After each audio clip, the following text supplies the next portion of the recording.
Sir, Kayamkulam MLA U പ്രതിഭയുടെ മകൻ കനിവ് കഞ്ചാവ് ഉപയോഗിച്ചു കൈവശം വെച്ചു എന്നതിൻ്റെ പേരിൽ അറസ്റ്റ് ചെയ്യപ്പെട്ടു. കഴിഞ്ഞ ദിവസം വൈകുന്നേരം മുതൽ ചാനലുകളിലൊക്കെ വാർത്ത നിറഞ്ഞിരുന്നു. പിന്നീട് യു പ്രതിഭയും മകൻ കനിവും ലൈവിൽ ഫേസ്ബുക്കിലെത്തിയിട്ട് പറഞ്ഞു, ഞാനത് പ്രതിയല്ല, എന്നെ ഇതിൽ കുടുക്കുകയായിരുന്നു എന്നൊക്കെ പറയുന്നു. ഇപ്പോൾ എക്സൈസിൻ്റെ FIRൻ്റെ കോപ്പി പുറത്തു വന്നു. അതിൽ ഈ കനിവ് 9ാം പ്രതിയാണ് കേസിലെ. എന്ന് വെച്ചാൽ കഞ്ചാവ് ഉപയോഗിച്ചതിനും കൈവശം വെച്ചതിനും ഇയാൾ കുറ്റക്കാരനാണെന്നാണ് അതിലൂടെ മനസ്സിലാകുന്നത്. ഇവിടെ എന്താണ് യഥാർത്ഥത്തിൽ സംഭവിച്ചതെന്ന് സാറിന് തോന്നുന്നത്? അല്ല, ഇതിൽ അതിൻ്റെ നിയമവശം കൂടി നോക്കണം. ഒന്നാമത് ആ വാർത്ത വന്നത് ഒരു നല്ല ഉദ്ദേശത്തോടു കൂടിയാണ് എന്ന് ഞാൻ കരുതുന്നില്ല. കഞ്ചാവ് ഉപയോഗിച്ചുകൊണ്ടിരുന്ന ഒരു 9 അംഗ സംഘത്തെ അറസ്റ്റ് ചെയ്തു. അതിൽ യു പ്രതിഭയുടെ മകൻ കനിവും ഉൾപ്പെടും എന്ന് പറഞ്ഞു കഴിഞ്ഞാൽ ഓക്കെ. കാരണം ഒരു 9 അംഗ സംഘത്തെയാണ് അറസ്റ്റ് ചെയ്തേക്കുന്നത്. അതിനകത്ത് ആ കുട്ടിയും കൂടി ഉണ്ട് എന്നാണ് പറയുന്നതിൻ്റെ അർത്ഥം. ഇത് അങ്ങനെയല്ല വാർത്ത കൊടുത്തത്. യു പ്രതിഭ MLAയുടെ മകൻ കഞ്ചാവ് കേസിൽ അറസ്റ്റിൽ എന്നാണ്. അവിടെ ഫോക്കസ് യു പ്രതിഭയിലേക്കാണ് പോയത്. ഇനി 9 പേര് ഒരുമിച്ചാണോ കഞ്ചാവ് കൈവശം സൂക്ഷിച്ചതെന്നൊരു ചോദ്യമുണ്ട്. കഞ്ചാവ് ആരുടെ കയ്യിൽ? കഞ്ചാവ് ഇപ്പം നമ്മൾ 9 പേര് ഒരുമിച്ച് നിൽക്കുന്നു. നമ്മൾ 9 പേര് ഒരുമിച്ച് നിൽക്കുമ്പോൾ എൻ്റെ കയ്യിൽ കഞ്ചാവുണ്ട് എന്നുണ്ട് കരുതുക. നിങ്ങളതിന് ഉത്തരവാദിയാണോ? അല്ല. അപ്പോൾ ഇത് കഞ്ചാവ് ആരുടെ കൈവശം ഉണ്ടായിരുന്നു എന്നുള്ള കാര്യമൊക്കെ ഇനി കോടതിയിൽ തെളിയിക്കപ്പെടേണ്ടതാണ്. അതെ. അപ്പോൾ അതിൽ വരുമ്പോൾ ഈ കുട്ടിയുടെ കൈവശം കഞ്ചാവ് ഉണ്ടായിരുന്നോ ഇല്ലയോ എന്നുള്ള കാര്യമൊന്നും നമുക്കറിയില്ല, ഇവർക്കും അറിയില്ല. ഇപ്പോൾ FIRലും അത് പറഞ്ഞിട്ടില്ലല്ലോ. ഇല്ല. അല്ല, 3 ഗ്രാം കഞ്ചാവാണ് ഉണ്ടായിരുന്നതെന്നും ഈ 9 അംഗ സംഘത്തിൻ്റെ കയ്യിൽ നിന്നാണ് കഞ്ചാവ് പിടിച്ചത്, അങ്ങനല്ലേ പറയാൻ പറ്റുള്ളൂ. ഒരു ഗ്രൂപ്പ് ഓഫ് അതെ, ഈ 9 അംഗ സംഘത്തിൽ ആരുടെ കയ്യിലാണ് കഞ്ചാവ് ഉണ്ടായിരുന്നത്? സംഘത്തിൻ്റെ കയ്യിൽ കഞ്ചാവ് ഉണ്ടാകില്ലല്ലോ. അതിനകത്തൊരു പ്രശ്നമുള്ളത് പറഞ്ഞാൽ ഈ കഞ്ചാവ് ഉപയോഗിച്ചത് എങ്ങനെയാണെന്നുള്ള കാര്യത്തിൽ സംശയമുണ്ട്. കാരണം ഇതല്ല അങ്ങനെയല്ലെന്ന്, ക്രൈമല്ലേ? അതെ, ക്രൈമാണല്ലോ. അതെ, ക്രൈം ചെയ്യുന്നത് ഒരു വ്യക്തിയാണല്ലോ. ഗ്രൂപ്പായിട്ട് ചെയ്തുകൂടെ? ഗ്രൂപ്പായിട്ട് ക്രൈം ചെയ്യണമെന്നുണ്ടെങ്കിൽ ഇത് വീതിച്ച് കൊടുക്കണ്ടേ? ഇത് വീതിച്ചു കൊടുക്കണ്ടേ? അപ്പം 3 ഗ്രാം കഞ്ചാവ് വീതിച്ചു 9 ആക്കി കൊടുത്തു കഴിഞ്ഞാൽ എത്ര ഉണ്ടാവും? അത് വരില്ലല്ലോ. അത് വരില്ല. അപ്പോൾ കഞ്ചാവ് ഏതെങ്കിലും ഒരു വ്യക്തി അതിനകത്ത് സൂക്ഷിച്ചിട്ടുണ്ട്. ആ വ്യക്തി ആര്? ആ വ്യക്തി പറയണേ ഞാനിത് എല്ലാവർക്കും കൂടി കൊടുക്കാൻ വേണ്ടിയാണെന്നുള്ളത് തെളിയിക്കപ്പെടേണ്ടതാണ്. കോടതിയിൽ ഇനി അത് വാദിച്ച് തെളിയിക്കപ്പെടണം. എക്സൈസ് പറയുന്നത് ഞങ്ങൾക്ക് രഹസ്യ വിവരം കിട്ടിയതിനെ തുടർന്നാണ്. അതിലൊന്നും ഒരു കുഴപ്പമില്ലെന്ന്. എക്സൈസിന് രഹസ്യ വിവരങ്ങൾ കിട്ടുമല്ലോ. അതെ. അങ്ങനെ എക്സൈസിന് രഹസ്യ വിവരങ്ങൾ കിട്ടി ഇവരെ പിടിച്ചു. പിടിച്ച സമയത്ത് കഞ്ചാവ് കൈവശം സൂക്ഷിച്ച കനവിനെ പിടിച്ചു എന്ന് പറയുന്നിടത്താണ് ഈ പ്രശ്നം. പക്ഷേ MLAയുടെ മകനെ പിടിച്ചു എന്ന് പറഞ്ഞാലേ വാർത്തയ്ക്ക് മൈലേജ് ഉള്ളൂ. അല്ല, വാർത്തയ്ക്ക് മൈലേജിന് വേണ്ടിയിട്ട് അങ്ങനെ വാർത്ത കൊടുക്കുന്നത് ശരിയല്ല. അങ്ങനെ കൊടുക്കുന്നതാണ് ഇപ്പോഴത്തെ മാധ്യമ പ്രവർത്തകരുടെ ട്രെൻഡ്. അപ്പോഴാണ് ഇവരെ മാപ്രകൾ എന്ന് പറഞ്ഞ് ജനങ്ങൾ അകറ്റി നിർത്തുന്നത്. സാർ, എല്ലാ ചാനലിലും സാർ ഈ പറഞ്ഞ പോലെയായിരുന്നു യു പ്രതിഭയുടെ മകൻ കഞ്ചാവുമായി പിടിയിൽ. ഇതായിരുന്നു സ്റ്റോറി. അത് കാണുമ്പോൾ എല്ലാവരും കാരണം അപ്പോൾ ഞാനത് കണ്ടപ്പോൾ ഓർത്തത് എന്താ വെച്ചാൽ ഈ യു പ്രതിഭയുടെ മകൻ ഈ കഞ്ചാവ് കയ്യിൽ വെച്ചു. അതുകൊണ്ട് ഇയാളെ പിടിച്ചതല്ല, ഒരു 9 അംഗം വരുന്ന കുട്ടികൾ ഇത് ഉപയോഗിച്ചിട്ടുണ്ട് എന്ന ധാരണയിൽ പിടിച്ചു.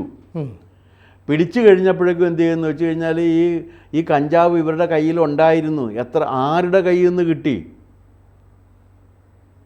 സംഘത്തിൻ്റെ കയ്യിൽ ഇതിരിക്കില്ലല്ലോ. ഇല്ല. സംഘം ചേർന്നപ്പോൾ ഈ കഞ്ചാവ് ആരുടെയെങ്കിലും കയ്യിലുണ്ടാകണമല്ലോ. അതാരാണ്? അപ്പോൾ സാറ് പറഞ്ഞു വരുന്നത് ഇതിനുള്ളിലൊരു പൊളിറ്റിക്സ് ഉണ്ടെന്നാണോ? തീർച്ചയായിട്ടും ഉണ്ട്. സാറേ, കായംകുളത്തെ MLA ആയിട്ട് 2 ടേമായിട്ട് യു പ്രതിഭ നിൽക്കുകയാണ്. 3ാമതൊരു ടേം എന്തായാലും യു പ്രതിഭയ്ക്ക് കിട്ടാൻ സാധ്യതയില്ല. കായംകുളം മേഖലയിലെ DYFI പ്രവർത്തകർ പൂർണ്ണമായിട്ടും പ്രതിഭയ്ക്കെതിരാണ്. നിലവിലുള്ള ഏരിയ കമ്മിറ്റിയുടെ സമ്മേളനം നടന്നപ്പോൾ ഏരിയ സെക്രട്ടറിക്ക് വീണ്ടും തുടരാൻ താല്പര്യമുണ്ടായിരുന്നെങ്കിലും അങ്ങനെ തുടരാൻ അല്ലെങ്കിൽ അദ്ദേഹത്തെ അതിന് അനുവദിച്ചാൽ അവിടെ ഒരു മത്സരം നടക്കുകയും കരുനാഗപ്പള്ളിയിൽ ഉണ്ടായതുപോലെ ചിലപ്പോൾ സംസ്ഥാന കമ്മിറ്റി അംഗങ്ങളെയൊക്കെ പിടിച്ച് പൂട്ടിയിടുകയും ചെയ്യുന്നു പ്രതീക്ഷിക്കപ്പെട്ടു. അതുകൊണ്ടാണ് സമവായത്തിലൂടെ ചെറുപ്പക്കാരനായ ഒരാളെ പിടിച്ച് അവിടുത്തെ ഏരിയ സെക്രട്ടറി ആക്കിയത്. അപ്പോൾ അവിടെ കുറേ പ്രശ്നങ്ങൾ നടക്കുന്നുണ്ടെന്നും അത്തരം പ്രശ്നങ്ങളിൽ യു പ്രതിഭ നിൽക്കുന്ന അല്ലെങ്കിൽ യു പ്രതിഭയുടെ എതിർപക്ഷം അവരെ കുരുക്കിയതാണ്, അങ്ങനെയുള്ള രീതിയിലും അങ്ങനെ ഒരു ആക്ഷേപവും അങ്ങനെ ഒരു വ്യാഖ്യാനവും ഇതിനകത്ത് സാധ്യതയുണ്ട്. കാരണം കമ്മ്യൂണിസ്റ്റ് പാർട്ടികളിൽ ഇങ്ങനെ ഒരു സംഘം ചേർന്നൊരു ഒരു സംഘത്തിൻ്റെ അടിസ്ഥാനത്തിൽ വേർതിരിവ് വന്നു കഴിഞ്ഞാൽ എന്തും ചെയ്തു കളയും. സാധാരണ പെണ്ണുകേസല്ലേ വരിക? സാധാരണ രീതിയിൽ അല്ല, പെണ്ണിനും ഇപ്പോൾ പവർഫുള്ളാണ് മയക്കുമരുന്ന് കേസ് പുതിയ കാലത്ത്. പിന്നെ ഒരു കാര്യം മനസ്സിലാക്കണം, എം വി രാഘവൻ, അതിപ്പോൾ നികേഷ് കുമാറിനൊന്നും ആ കാര്യം അറിയില്ല, എം വി രാഘവൻ പാർട്ടി വിട്ടുപോയപ്പോൾ പാമ്പിനെ ചുട്ടുവന്നവരാണ് കമ്മ്യൂണിസ്റ്റുകാർ. രാഘവനോടുള്ള വൈരാഗ്യം തീർക്കാൻ രാഘവൻ്റെ പാമ്പ് വളർത്തൽ കേന്ദ്രത്തിൽ ചെന്ന് ആ പാമ്പിനെ ചുട്ടുവന്ന്. പാമ്പ് എന്ത് പിഴച്ചിട്ടുണ്ട്? അപ്പോൾ അതുകൊണ്ട് പാർട്ടിക്കകത്തുള്ള തമ്മിലടിയിൽ എന്തൊക്കെ ചെയ്യും എന്നുള്ള കാര്യത്തെക്കുറിച്ച് നമുക്ക് പറയാൻ പറ്റില്ല. പക അത്ര കഠിനമായിരിക്കും. അപ്പോൾ ഒരു പക്ഷേ ഇത് പ്രതിഭ ആരോപിക്കുന്ന രീതിയിൽ അവരുടെ മകൻ ചിലപ്പോൾ നിസ്സഹായനായിരിക്കാം, നിരപരാധിയുമായിരിക്കാം. അല്ലെങ്കിൽ ഒരു പക്ഷേ പിന്നെ വേറൊരു കാര്യമുണ്ട്, ചെറുപ്പത്തിൽ ഇപ്പോൾ പോകുന്ന ഒരു ഗ്രൂപ്പിൽ ആ ഗ്രൂപ്പിലുള്ള എല്ലാവരും ഒരേ രീതിയിൽ പെരുമാറുന്നവരാകണമെന്നില്ല. കള്ളു കുടിക്കുന്നവനും കാണും, കഞ്ചാവ് വലിക്കുന്നവൻ കാണും, അമ്പലത്തിൽ പോകുന്നവൻ കാണും, ഇതൊന്നും ചെയ്യാത്തവനും കാണും. ഒരു 10 പേരുണ്ടെങ്കിൽ 10 പേരും ഒരേ ലക്ഷ്യത്തോടു കൂടി കോളേജിൽ പഠിച്ചിട്ടുള്ളവർക്കും കോളേജ് കാലത്തെ ജീവിതമുള്ളവർക്കും അറിയാമല്ലോ. എത്രയോ പേരാണ്, എത്ര തരത്തിലുള്ളവരാണ് വരുന്നത്. എനിക്ക് വേണ്ടെങ്കിൽ ഞാൻ ഈ മദ്യപിക്കുന്നവരുടെ കൂടെ പോയെന്ന് പറഞ്ഞാൽ കുഴപ്പമില്ലല്ലോ അല്ലേ? ഇല്ല, മദ്യപിക്കുന്നവരുടെ കൂടെ പോകുമല്ലോ. അല്ലെങ്കിൽ കഞ്ചാവ് വലിക്കുന്നവരുടെ കൂടെ പോകും. കഞ്ചാവ് വലിക്കും, നമ്മൾ വലിക്കില്ല, അത്രേ ഉള്ളൂ. മദ്യപിക്കാൻ താല്പര്യമുള്ളവൻ മദ്യപിക്കും, ഇല്ലാത്തവൻ മദ്യപിക്കില്ല. അപ്പോൾ ഇവിടെ യു പ്രതിഭ അവർ പറഞ്ഞ ഇത്രയും കാര്യമാണ്. യു പ്രതിഭയുടെ മകൻ എന്ന പേരിൽ ആ വാർത്ത കൊണ്ടുവരാനായിട്ട് ചില ആളുകൾ ശ്രമിച്ചു. അത് മാർക്സിസ്റ്റ് പാർട്ടിയിലാണെങ്കിൽ തീർച്ചയായിട്ടും അതുണ്ടാവും എന്നുള്ളത് തർക്കമില്ല. കാരണം ഇപ്പോൾ വേറൊരു കാര്യം നിങ്ങൾ എടുത്തു നോക്ക്, നമ്മുടെ ജി സുധാകരനെ എങ്ങനെയാണ് മാർക്സിസ്റ്റ് പാർട്ടി ഇപ്പോൾ അവതരിപ്പിക്കുന്നത്? അയാൾക്ക് തലക്ക് വെളിവില്ല, ഓർമ്മക്കുറവുണ്ട്, ഇന്ന് പറയണ വായി തോന്നിയൊക്കെ വിളിച്ച് പറയണ്. ജി സുധാകരൻ അങ്ങനെയൊന്നുമല്ല, ജി സുധാകരൻ എന്നും അങ്ങനെ തന്നെയായിരുന്നു. ഒരു കാലത്ത് ജി സുധാകരൻ ശരിയല്ല എന്ന് പറഞ്ഞ് യു പ്രതിഭ പോസ്റ്റ് ഇട്ടിരുന്നു. അല്ല, ഞാൻ പറയണത് ജി സുധാകരനോട് ദേഷ്യം തോന്നിക്കഴിഞ്ഞപ്പോഴേക്കും അയാൾക്ക് തലക്ക് വെളിവില്ല, അയാൾ എന്തും വിളിച്ച് പറയും. ഇതിങ്ങനെ അയാളെക്കുറിച്ച് പിന്നെ പറയാവുന്ന കാര്യങ്ങൾ ഓരോന്നിങ്ങനെ പറഞ്ഞുകൊണ്ടിരിക്കുകയാണ്. സാർ, ഈ പറയുന്ന ജി സുധാകരൻ വളർത്തിക്കൊണ്ട് വന്ന സജി ചെറിയാനും ആർ നാസറും അടക്കമുള്ള എച്ച് സലാമും അടക്കമുള്ള അടുത്ത തലമുറയിലെ നേതാക്കളാണ്. അപ്പോൾ ഇന്നലെ വരെ ആ നേതാക്കൾ ജി സുധാകരനിൽ നിന്ന് അനുഭവിച്ച അല്ല. അപ്പോൾ ഒരു കാര്യം എനിക്ക് പറയാനുണ്ട്, ഇവരെ വളർത്തിക്കൊണ്ടുവന്നത് ജി സുധാകരനാണെങ്കിൽ സുധാകരനത്തെ അനുഭവിക്കുക തന്നെ വേണം. സുധാകരനാണ് വളർത്തിക്കൊണ്ടുവന്നത്, അടുത്ത തലമുറ വളർത്തിക്കൊണ്ട് വരണമല്ലോ. അത് ആദ്യം ചെയ്തത് അങ്ങനെയാണ്. ജി സുധാകരൻ വളർത്തിക്കൊണ്ട് വന്ന സജി ചെറിയാൻ ജില്ലാ സെക്രട്ടറി ആയപ്പോൾ ആദ്യത്തടി. അല്ല, ഈ ആർ നാസർ എന്ന് പറഞ്ഞു കഴിഞ്ഞാൽ അദ്ദേഹം മുസ്ലിം അല്ലട്ടോ. അല്ലല്ല, രാഘവൻ നാസർ എന്നാണ് അതിൻ്റെ പേര്. മറ്റേ അന്നത്തെ ഈജിപ്ഷ്യൻ പ്രസിഡന്റ് മറ്റൊരു നാസർ ഉണ്ടായിരുന്നില്ലേ, ആ നാസറിൻ്റെ പേരിൽ നിന്ന് പ്രചോദനം ഉൾക്കൊണ്ട് അച്ഛൻ മകൻ ഇവരൊക്കെ സെക്കുലറിസ്റ്റുകളാണല്ലോ, അങ്ങനെ ഇട്ട. അല്ല സാർ, അപ്പോൾ ഞാൻ ചോദിക്കത്രേ ഉള്ളൂ, ഈ യു പ്രതിഭ എന്ന് പറയുന്ന വ്യക്തി അവരിനി MLA സ്ഥാനമൊക്കെ രാജിവെച്ച് പോകണം, ഇനി കായംകുളം ഞങ്ങൾ നോക്കിക്കോളും എന്ന് ചിന്തിക്കുന്ന ഒരു ന്യൂനപക്ഷം അവിടെ വർദ്ധിച്ചു വരുന്നുണ്ട്.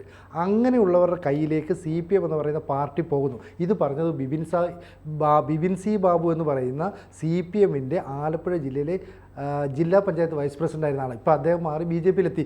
ഞാൻ BJPയിലേക്കുള്ള പോകാൻ കാരണം പാർട്ടിയെ നിയന്ത്രിക്കുന്നത് അവിടുത്തെ മതന്യൂനപക്ഷങ്ങൾ, കൃത്യമായിട്ട് മുസ്ലിം ന്യൂനപക്ഷമാണെന്ന് പറയുന്നു. അല്ല, അതിൽ അവർക്ക് തീർച്ചയായിട്ടും ഒന്നാമത് പ്രതിഭ അമ്പലത്തിൽ പോകുന്ന ആളാണ്, അവരുടെ വിശ്വാസം അനുസരിച്ച് രാമായണം വായിക്കുന്ന ആളാണ്. അമ്പലത്തിൽ പോവുകയും രാമായണം വായിക്കുകയും ചെയ്യുന്നവരെ ഒരു മുസ്ലിമിനും ഇഷ്ടമല്ല. അവർക്ക് പള്ളിയിൽ പോകണം, അവർക്കെല്ലാം ചെയ്യണം, മറ്റുള്ളവരങ്ങനെ ചെയ്യാനും പാടില്ല. അതാണ് ഇപ്പോഴത്തെ സെക്യുലറിസത്തിൻ്റെ ഒരു രീതി. അപ്പോൾ അതുകൊണ്ട് സ്വാഭാവികമായിട്ടും പ്രതിഭ നല്ല MLA ആണ്. അതെ, നല്ല കഴിവ് തെളിയിച്ച ജില്ലാ പഞ്ചായത്ത് പ്രസിഡന്റ് ആയിരുന്നു എത്രയും ചെറുപ്പത്തിൽ. പിന്നെ വളരെ ചെറുപ്പത്തിലെ ജില്ലാ പഞ്ചായത്ത് പ്രസിഡന്റ്. രാഷ്ട്രീയമായിട്ട് അവരോട് എനിക്ക് അഭിപ്രായ വ്യത്യാസമുണ്ട്, അത് വേറെ പ്രശ്നം, അതൊക്കെ രാഷ്ട്രീയമാണ്. പക്ഷേ രാഷ്ട്രീയമായിട്ട് അഭിപ്രായ വ്യത്യാസമുണ്ട് എന്ന് കരുതിയിട്ട് അവർ വ്യക്തിപരമായിട്ട് അവരെ അധിക്ഷേപിക്കുന്ന തരത്തിൽ പത്രവാർത്തകൾ കൊടുക്കുന്ന ഒരു സമ്പ്രദായത്തോട് എനിക്ക് വിയോജിപ്പാണുള്ളത്. അപ്പോൾ അവരെ തകർക്കാൻ ശ്രമിക്കുന്നവരുടെ കയ്യിലെ ടൂളായിട്ട് ചില മാധ്യമങ്ങൾ മാറിയിട്ടുണ്ട് എന്നുള്ള കാര്യത്തിൽ എന്താ തർക്കമുള്ളത്? മാധ്യമങ്ങൾ സിനിജ് നിങ്ങളൊക്കെ ഒരു കാലത്ത് ഈ മാധ്യമപ്രവർത്തനം പഠിക്കാൻ പോയൊരു കാലമുണ്ടല്ലോ. അതെ. അന്ന് നിങ്ങൾ ഈ മാധ്യമപ്രവർത്തനത്തിൽ കണ്ടിരുന്നൊരു ചില കാര്യങ്ങളുണ്ട്. ഞാനും ഒരു പഴയ മാധ്യമപ്രവർത്തകനായതുകൊണ്ട് പറയുന്നതാണ്.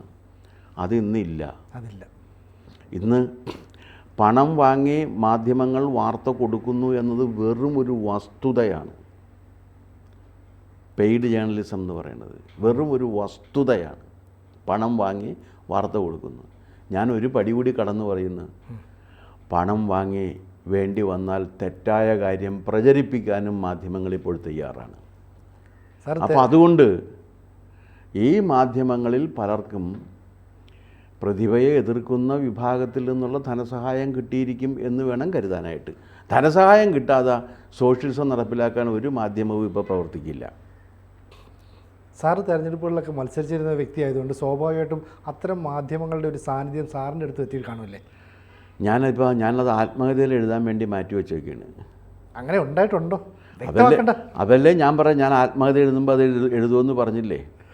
ഓക്കെ. അപ്പോൾ എന്തായാലും ഈ പ്രതിഭയെ നമ്മൾ തൽക്കാലം ക്രൂശിക്കണ്ട അല്ലേ? അവരുടെ മകനെ ഞാൻ ചോദിക്കണം, അവരുടെ ആ വാർത്തയുടെ രീതി it is of a very bad taste. പ്രതിഭയുടെ മകനെ കഞ്ചാവുമായി പിടിച്ചു എന്നാണ് കൊടുത്തത്. ഇമ്പോർട്ടൻസ് ആക്കായിരുന്നു പ്രതിഭക്കാണ്. 9 പേരെ പിടിച്ച കൂട്ടത്തിൽ പ്രതിഭയുടെ മകനും ഉണ്ട് എന്നുള്ള വസ്തുതയല്ല റിപ്പോർട്ട് ചെയ്തത്. ആ 9 പേർക്കും പ്രചോദനം കൊടുത്തുകൊണ്ട് പ്രതിഭയും മകനും കൂടി നിന്നു എന്ന തരത്തിലാണ് വാർത്ത കൊടുത്തത്. അപ്പോൾ ഈ വാർത്ത കൊടുക്കുന്നവരുടെയും അതിന് പിന്നിൽ പ്രവർത്തിച്ചവരുടെ ഉദ്ദേശം പ്രതിഭയുടെ MLA സ്ഥാനം നഷ്ടമാകണം. അല്ല, പ്രതിഭയുടെ MLA അല്ല, പ്രതിഭയെ രാഷ്ട്രീയമായിട്ട് ഇല്ലാതെയാക്കണം എന്നുള്ളത് തന്നെയാണ് അതിൻ്റെ പിന്നിലെ ലക്ഷ്യം. അപ്പോൾ ഈ മകൻ അവരുടെ രാഷ്ട്രീയ ഹത്യ നടത്തണം എന്നത് തന്നെയാണ് അതിൻ്റെ ലക്ഷ്യം. അപ്പോൾ അമ്മയെ ഒന്ന് ഉപദ്രവിക്കാൻ വേണ്ടി മകനെ കുരുതി കൊടുത്തു എന്ന് പോലും നമുക്ക് പറയേണ്ടി വരും ചിലപ്പോൾ. അല്ല, രാഷ്ട്രീയത്തിൽ അങ്ങനെയൊക്കെ സംഭവിക്കാറുണ്ട് പലപ്പോഴും. എന്തായാലും കനുവിൻ്റെ കേസിൽ ഇപ്പോൾ എക്സൈസിൻ്റെ FIR പുറത്തു വന്നു. നിയമ നടപടികളിലേക്ക് തുടരട്ടെ. അപ്പോൾ നിയമ നടപടി പോകുമ്പോൾ ഞാൻ ഈ ചോദിച്ച ചോദ്യത്തിന് ഉത്തരം കണ്ടെത്തേണ്ടി വരും. ഇതിൽ ആരുടെ കയ്യിലാണ് ആരുടെ കയ്യിലായിരുന്നു കഞ്ചാവ് ഉണ്ടായിരുന്നത്? കനുവിൻ്റെ കയ്യിലാണോ അതോ വേറെ ആരുടെയെങ്കിലും കയ്യിലാണോ? ഇനി അവൻ നിരപരാധിയാണെങ്കിലും അടുത്ത പ്രശ്നം വരില്ലേ? MLAയുടെ സ്വാധീനം ഉപയോഗിച്ച് മകനെ ഒഴിവാക്കി. അല്ല, 9 പേരെയും MLAയുടെ സ്വാധീനം ഉപയോഗിച്ചിട്ട് ഒഴിവാക്കില്ലല്ലോ. ആ 9 പേരും കൂടി ഇത് പറയില്ലല്ലോ. അപ്പോൾ എന്തായാലും MLAക്കെതിരെയുള്ള ഗൂഢാലോചനയാണോ എന്നുള്ളത് വരും ദിവസങ്ങളിൽ കാണാൻ പറ്റും. കൂടുതൽ വാർത്തകളും വിശേഷങ്ങളും നിങ്ങളിലേക്ക് എത്താൻ ABC മലയാളം സബ്സ്ക്രൈബ് ചെയ്യുക, ബെൽ ബട്ടണും അമർത്തുക.